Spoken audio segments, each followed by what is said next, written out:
Muy bienvenidos a todos, muchas gracias por estar acá presentes. Este es un evento donde pretendemos conversar, todavía como en el espacio electoral, acerca de política tecnológica en Bolivia. Para esto hemos elaborado dos investigaciones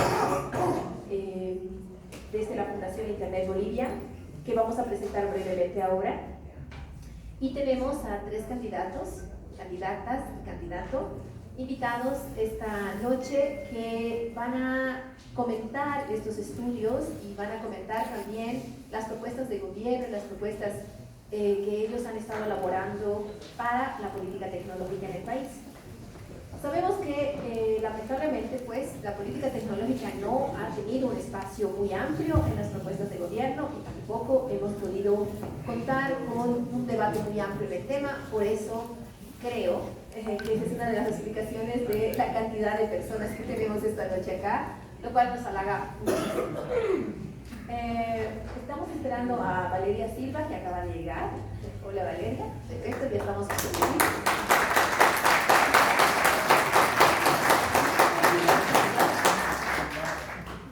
Tenemos bajas. Una cosa que tenemos que explicar es el carácter del evento. El evento no es de proclama, el evento es de debate. Es decir, vamos a presentar algunas ideas y hemos invitado a los candidatos para compartir con ellos algunas ideas. Además, porque lo que hemos notado es que no siempre es fácil conversar de aspectos de tecnología con legisladores y con gente de gobierno.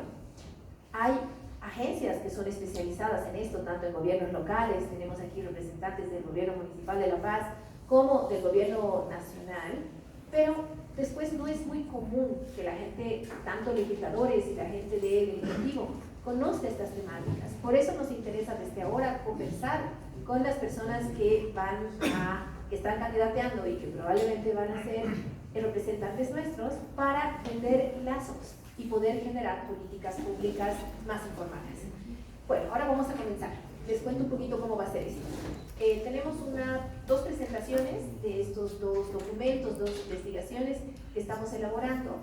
Francisco Canedo va a ser la persona que va a presentar el primer estudio, que es sobre varios aspectos de la política tecnológica, pero específicamente sobre soberanía tecnológica, que es un tema que ha guiado la política pública de los últimos 6 años del gobierno nacional. Después tenemos unos 15 minutos con Francisco y después vamos a tener una presentación de Adriana Foronda. Adriana no está acá en el país, está en Alemania. Ella además desde allá ha estado participando en varios eventos de la Organización Mundial de Comercio, con lo que también nos da una mirada internacional. Ella, Adriana y Hugo Miranda han elaborado un paper, un documento sobre comercio electrónico, sobre economía digital en Bolivia, donde nos van a poder contar algunos hallazgos que tienen y algunas sugerencias. Entonces, Adriana, vamos a tener un video de 10 minutos con ella y después Hugo Miranda nos va a hacer una presentación de unos 10 a 15 minutos, 12. Después de las dos presentaciones, vamos a ir a reacciones de los candidatos. Y después vamos a hacer algunas consultas específicas a los candidatos. Tanto las preguntas que pueden haber surgido de las presentaciones de los dos especialistas, como algunas preguntas que hemos elaborado para hablar sobre política tecnológica. Después de estas rondas de presentación y de preguntas, vamos a abrir a preguntas del público, que vamos a intentar no sean demasiadas, porque luego somos muchos y probablemente esto termina demasiado tarde. Entonces vamos a tomar unas 6, 7, 8, dependiendo de la cantidad de personas que quieran participar y las últimas reacciones de los candidatos. Ok, agradezco entonces la presencia de Alejandro Balcázar, que viene además de Santa Cruz. Él es el candidato por Bolivia Dice No. También agradecemos la presencia de Cecilia Requena por Comunidad Ciudadana. Ella es candidata a senadora también por esta organización política, y Valeria Silva, que es candidata a diputada por MAS y PCP. Muchas gracias a los tres, muchas gracias por el interés también. Ok, vamos a comenzar entonces. Les presento brevemente a Francisco. Él es politólogo, tiene experiencia en resolución de conflictos conflictos, en análisis político, ha trabajado en el Perú, en Naciones Unidas, varios años, en el Perú regional y en el Perú boliviano, y ahora es parte de la Fundación Internet Bolivia y además es empresario privado. Y hace investigaciones con nosotros porque obviamente no se puede despegar de esta vida pública que ha tenido hace unos años. Entonces vamos a darte unos 15 minutos. Francisco, por favor, cuéntanos qué es lo que has estado haciendo en la investigación. Muchas gracias, Eliana. Buenas noches a todas, a todos, a las candidatas, al candidato. Buenas noches. No me voy a tomar mucho tiempo porque me imagino que todos estamos aquí más bien interesados en saber qué es lo que nos tienen que proponer, qué tienen para proponernos las candidatas, los candidatos, las organizaciones políticas. Pese a que Eliana me ha dicho que soy especialista en el tema, no lo soy realmente, tengo poca experiencia en el tema, pero he tenido chance de explorar a fondo la soberanía tecnológica. Entonces de lo que voy a hablar en los próximos minutos es de eso. ¿Por qué? A ver, primero voy a contextualizar un poco el debate alrededor de la soberanía tecnológica, principalmente porque se ha constituido en el marco legal, en el marco, en el enfoque general de las políticas públicas en materia digital desde el gobierno nacional. De hecho, la soberanía tecnológica está presente en la agenda patriótica, es uno de sus pilares, en el Plan Nacional de Desarrollo Económico y Social, en distintos decretos supremos, programa de gobierno electrónico, en leyes, en la ley de telecomunicaciones, bueno, y en la reglamentación. Entonces voy a contextualizar primero ese debate para luego entrar un poco a los contenidos conceptuales de la soberanía tecnológica y cómo ha ido modificándose, porque y eso me interesa porque nos da pautas del enfoque y los contenidos conceptuales sobre la soberanía tecnológica, nos dan pautas sobre cuáles van a ser los efectos de política pública, ¿no? Y finalmente voy a concluir con un par de preguntas para las candidaturas, para recorrer un poco el debate, ¿no? Hay que entender que la soberanía tecnológica entra en debate nacional alrededor del año 2006, y el debate sobre la soberanía tecnológica se desprende de un debate más grande, ¿no? Que es el debate sobre la gobernanza de Internet. Digo que es un debate más grande porque el debate sobre la gobernanza de Internet lo que plantea, lo que quiere responder es a qué esquemas de poder detrás del funcionamiento de la tecnología se va a responder, es decir, cómo se va a organizar la sociedad digital dependiendo de los esquemas de poder resultados del debate en la gobernanza, ¿no? Entonces la soberanía tecnológica en el marco de la gobernanza busca establecer distintas salvaguardas nacionales, buscan no solamente garantizar ya no solo la continuidad de la tecnología y el Internet como tal, porque en general no tiende a asociar directamente lo digital con Internet, no, tiene que ver con mucho más allá, no es solamente la continuidad del Internet, sino también las formas y los contenidos que van a estar abiertos a las ciudadanías. Es parte del debate también cómo se reduce y mejor si se logra controlar, administrar el grado de dependencia que tienen los estados, las naciones, las personas de la tecnología. Y por supuesto es un tema político, es un tema de debate político porque tiene que ver con el control político a través de las tecnologías de unos actores sobre otros, ¿no? Entonces, en el marco grande del debate de la gobernanza de Internet, la soberanía tecnológica se formula como una respuesta de los estados a su capacidad de intervenir en la toma de decisiones sobre las formas de gestión de la tecnología.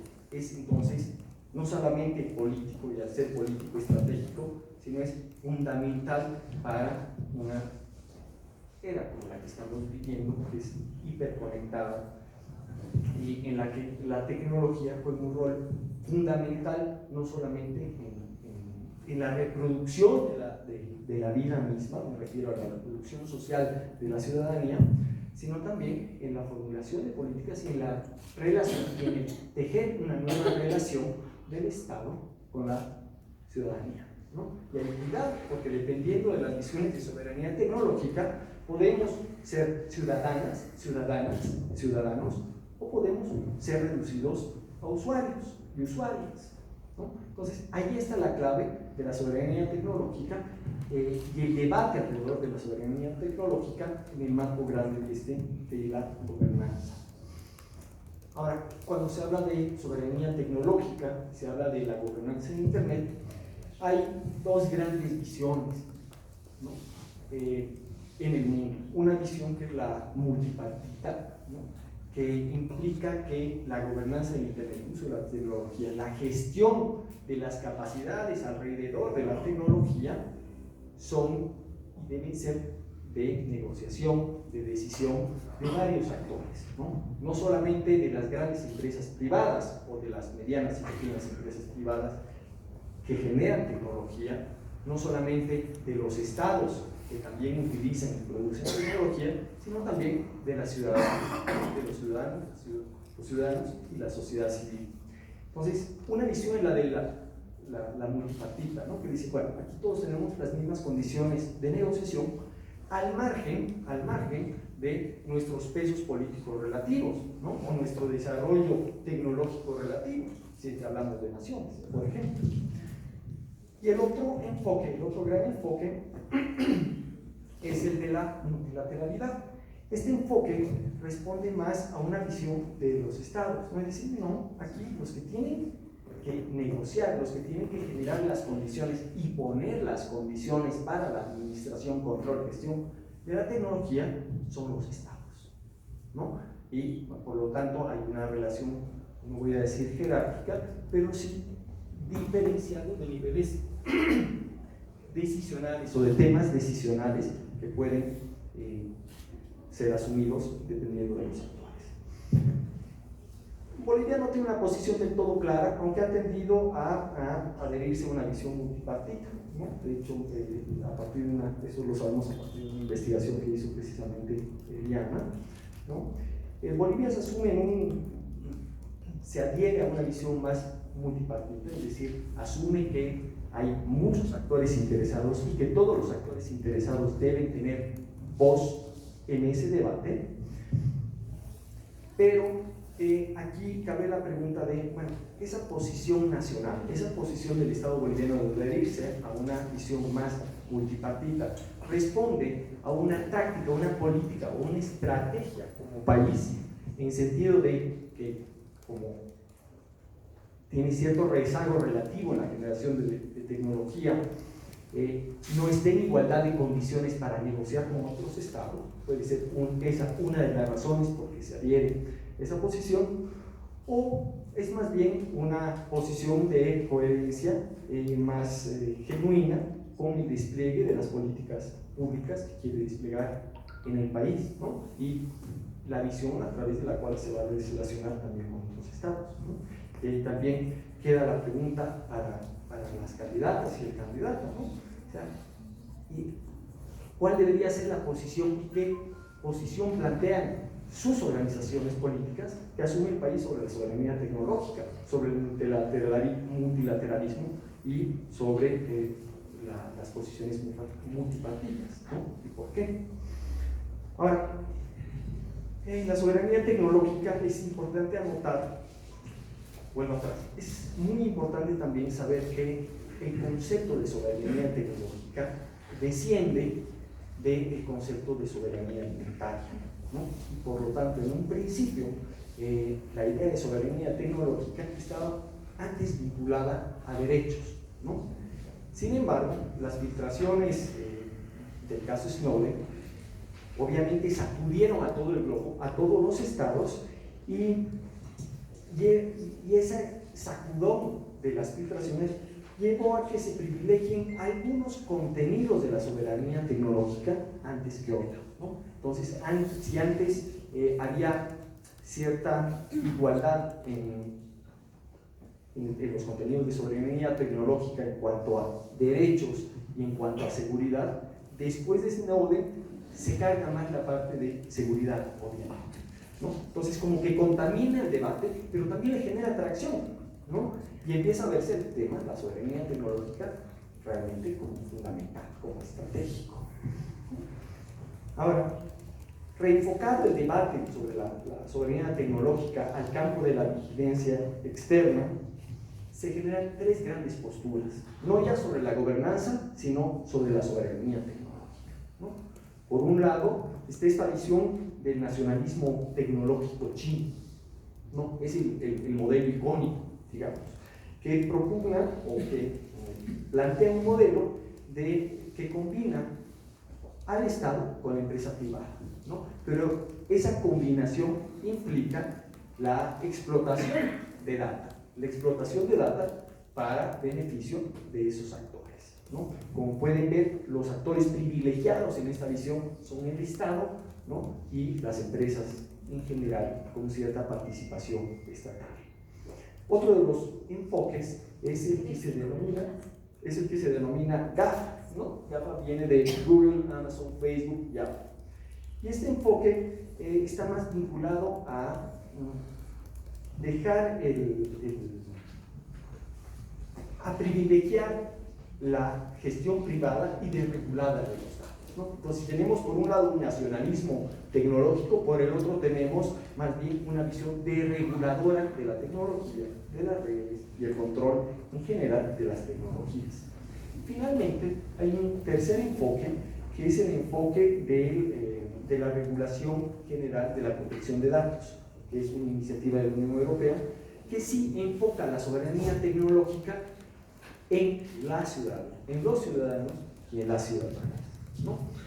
Pero antes de ir cerrando, porque queda poco tiempo, quiero dejar algunas ideas de qué es la soberanía tecnológica, porque he venido hablando de gobernanza, de soberanía tecnológica, pero no les he lanzado ni una sola definición que nos pueda marcar un poquito con los contenidos de lo que estoy hablando. Como les había dicho, la soberanía tecnológica afluye del concepto de soberanía alimentaria, ¿no? La soberanía alimentaria está definida como el derecho de los pueblos a alimentos nutritivos, culturalmente adecuados, accesibles, producidos de forma sostenible, ecológica, y su derecho a decidir sobre su propio sistema alimentario y productivo, ¿no? Entonces, en un principio, bien podríamos simplemente reemplazar algunos sujetos en esta definición y podríamos tener una definición de soberanía tecnológica, ¿no? Ahora, en la academia se tiende a definir la soberanía tecnológica como aquella que trata las tecnologías desarrolladas para la sociedad civil y las iniciativas que la conforman para crear alternativas ¿a qué? A las grandes tecnologías privadas, ¿no? Pero además debe ceñirse a imperativos de responsabilidad social, de transparencia, de interactividad, etcétera, etcétera. ¿Cuál es la visión de soberanía tecnológica que ha construido, el país que ha construido el gobierno nacional, que es a partir de la cual se despliega la materia de políticas digitales? El reglamento de la Ley de Telecomunicaciones plantea que la soberanía tecnológica es la posesión del control por parte de una nación o un Estado sobre las tecnologías que utiliza. Y eso significa que tiene capacidades para ajustar a sus necesidades específicas la tecnología que utiliza, sin la intervención ni la autorización de terceros, ¿no? Porque lo que busca es la independencia en cuanto al control de la tecnología que utiliza el Estado. Ahora, si se dan cuenta, hay grandes diferencias en estas tres definiciones, ¿no? Mientras que la soberanía alimentaria pone como protagonista a los pueblos como detentadores de derechos, la definición más académica pone en el centro a la sociedad civil, y la definición del Estado boliviano de soberanía tecnológica pone en el centro aquí al Estado mismo. ¿no? Al Estado o las naciones.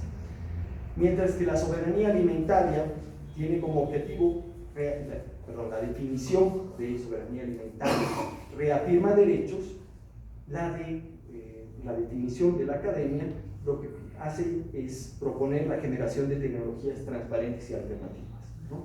¿Qué propone la soberanía tecnológica desde la visión del Estado? Controlar la tecnología que produce, ¿no? Entonces, una controla la tecnología que utiliza, otra controla la tecnología que produce. Y ahí salta la primera pregunta: ¿qué pasa con el control de la tecnología que no produce, pero sí utiliza? Que es, en general, el caso boliviano.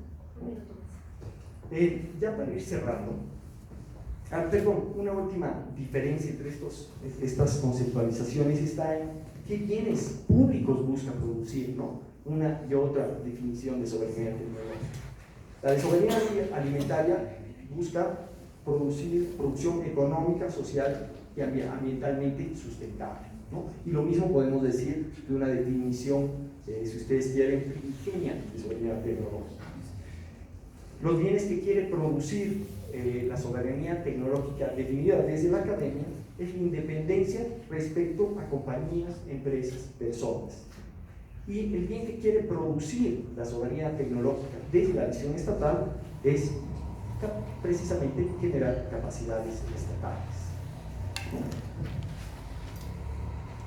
Ahora, detrás de las distintas definiciones que puedan haber de soberanía tecnológica, de una u otra forma se atañe a tres cosas. Uno, el control de la tecnología. Dos, la transparencia en el uso y desarrollo de la tecnología. Y tres, la independencia respecto a terceros, ¿no? Pero, ¿qué hay detrás de los contenidos que adquiere la soberanía tecnológica en el país? Si ustedes revisaran o revisan los contenidos o las políticas que se despliegan del concepto de soberanía tecnológica que tiene el país, tenemos que hay una predisposición, una carga, más bien a asignarle un contenido productivo a la tecnología, ¿no? En tanto está tenida como un medio para acumular riqueza, conocimiento, control, etc., ¿no? Entonces, en la visión de soberanía tecnológica que plantea el Estado, hay una clara vocación de control derivado, obviamente, de los cuestionamientos de seguridad y enfocada a delimitar la dependencia hacia terceros, ¿no? Pero, dame 2 minutos, termino.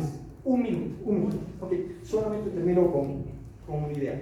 Entonces, ¿qué es lo que nos interesa debatir en este espacio alrededor de la soberanía tecnológica con las candidatas y los candidatos? Lo que nos interesa es cómo se va a trabajar las brechas en cuanto a quiénes son protagonistas en la soberanía tecnológica, ¿no? ¿Quiénes van a privilegiar en la soberanía tecnológica? ¿A quiénes? ¿Y con qué objetivo? ¿No? Y si este enfoque va a privilegiar las necesidades de la ciudadanía, si va a considerar a la ciudadanía como protagonista y si va a funcionar como un medio para generar bienes públicos, ¿no? Entonces, ¿a quiénes privilegiarán las candidaturas, las organizaciones políticas? ¿A la ciudadanía? ¿A los estados o a los sectores privados? ¿Y qué bienes públicos van a construir? ¿No? Es importante resaltar que un enfoque de soberanía tecnológica de vanguardia se basa no en la capacidad del Estado para controlar la tecnología, sino más bien privilegia a la ciudadanía, las necesidades de la ciudadanía y le genera las capacidades a la propia ciudadanía para que sea esta la que controle la tecnología en su vida. Gracias Francisco. Francisco Torres.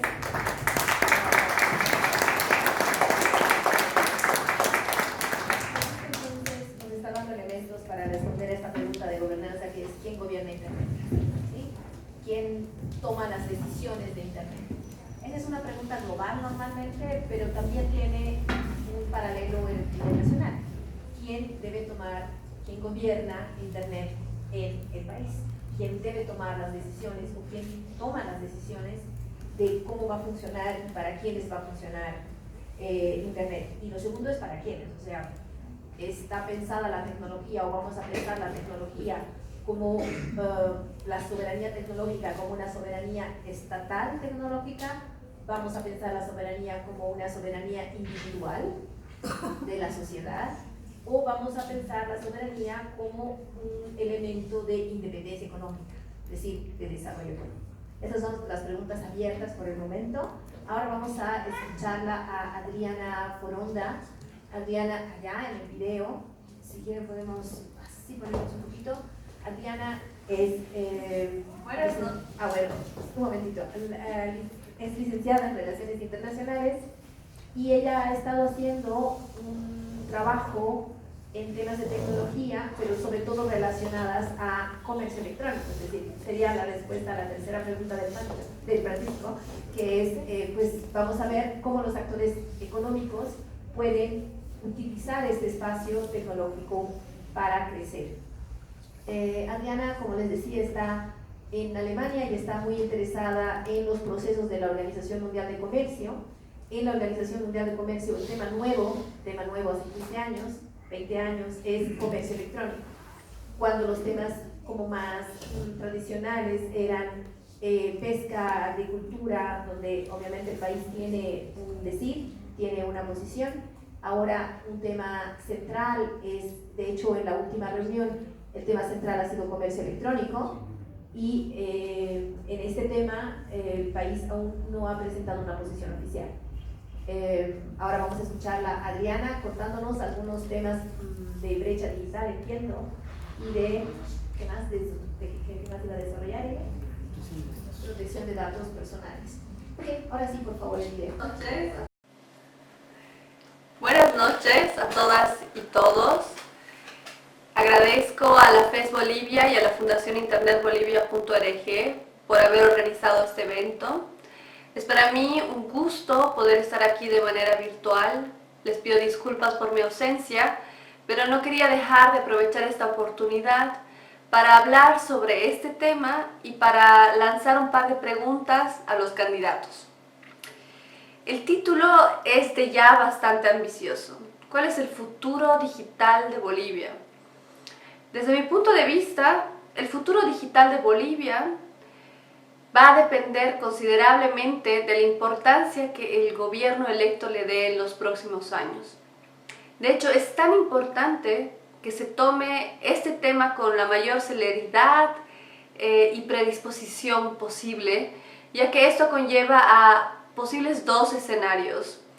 En el mejor de los casos va a lograr que como bolivianos podamos tener una participación más activa, más relevante en este nuevo ecosistema digital global, o en el peor de los casos a profundizar aún más las dependencias con otros países en cuanto a tecnología, innovación, propiedad intelectual, entre otros temas.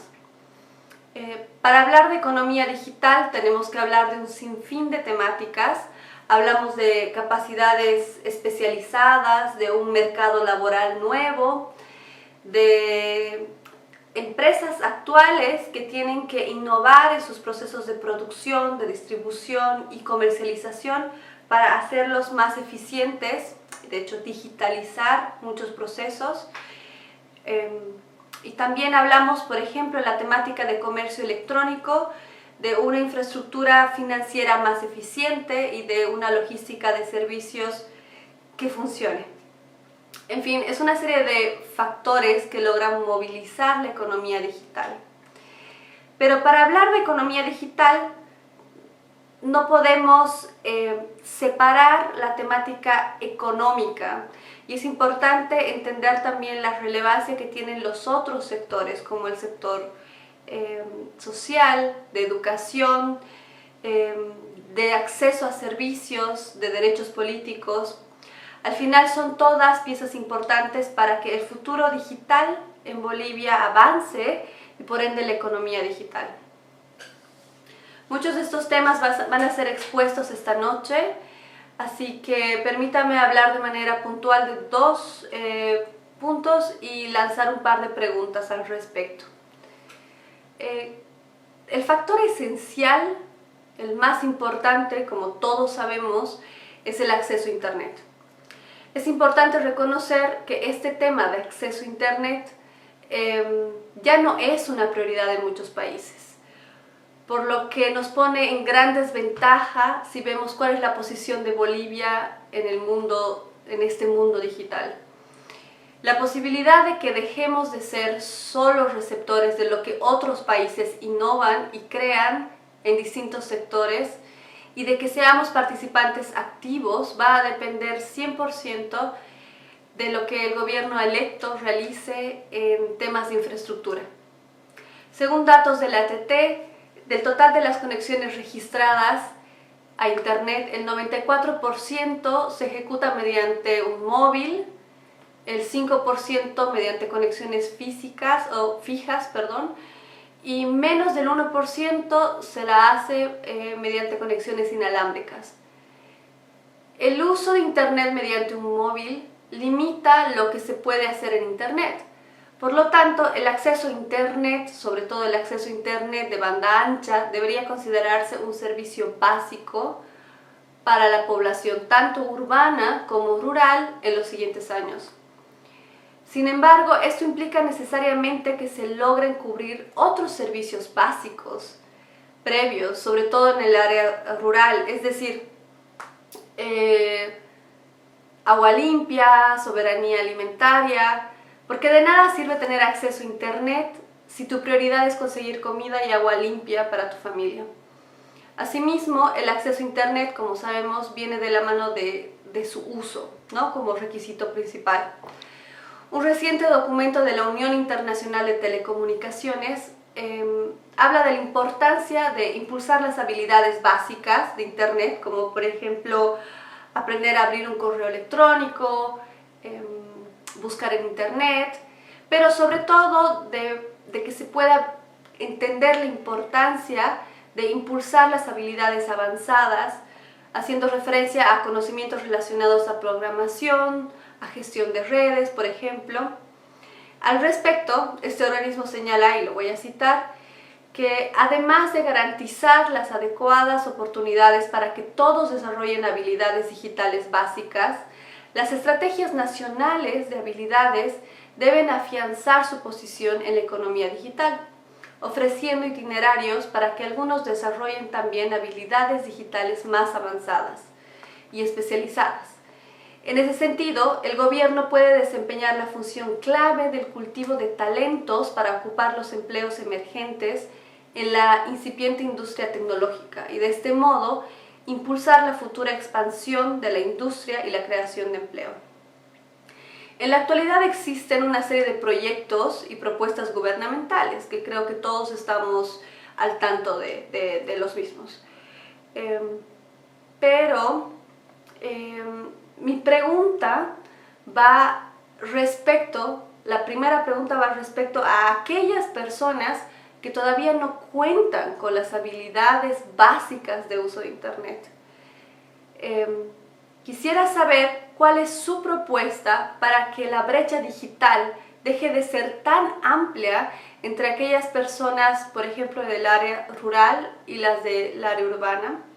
¿Cuál es su propuesta para aquellas personas que en la actualidad no cuentan con acceso a Internet ni con habilidades básicas, puedan lograr ampliar sus conocimientos y generar habilidades avanzadas y no quedarse atrás en este futuro digital de Bolivia que se quiere desarrollar? Por otro lado, el otro tema que quiero poner sobre la mesa es respecto al uso y acceso a los datos. Parecería que este tema no tiene que ver con la economía digital de manera directa, pero es todo lo contrario. Seguramente han escuchado hablar que los datos son el nuevo petróleo del siglo XXI. Sin embargo, recientemente, en una conferencia a la que pude asistir, se habló de los datos como el nuevo oxígeno del mundo y de la economía digital. Es decir, los datos como tal no tienen un valor relevante. Lo que sí tienen es a partir del procesamiento, de la interpretación y la valoración de los mismos. Y por eso el acceso libre, sin impuestos, sin regulaciones domésticas, son de gran beneficio para aquellas empresas que en la actualidad están procesando estos datos y vendiendo esta información. Y pueden acceder de manera libre a los mismos. Desde una perspectiva positiva, el procesamiento de estos datos va a ser esencial para, por ejemplo, generar procesos productivos más eficientes, como por ejemplo la agricultura de precisión, pero también tiene un impacto negativo importante en la seguridad de cada persona. Y podría ser peligroso si consideramos, por ejemplo, el uso inadecuado o sin consentimiento de nuestros datos más sensibles, por lo que se hace necesaria una regulación doméstica para la protección de estos datos, ¿no? En Bolivia existe una propuesta de ley de datos personales que entiendo está en revisión. En ese sentido, mi pregunta es la siguiente. ¿Cómo una futura ley de protección de datos va a garantizar que las empresas nacionales, internacionales, que cualquier institución, ya sea nacional o internacional, o el propio gobierno, pueda hacer un uso adecuado y con consentimiento de los datos, sobre todo de los datos sensibles de las personas? Agradezco nuevamente haber podido compartir estas ideas y algunas preguntas con ustedes y muchos saludos a todos allá.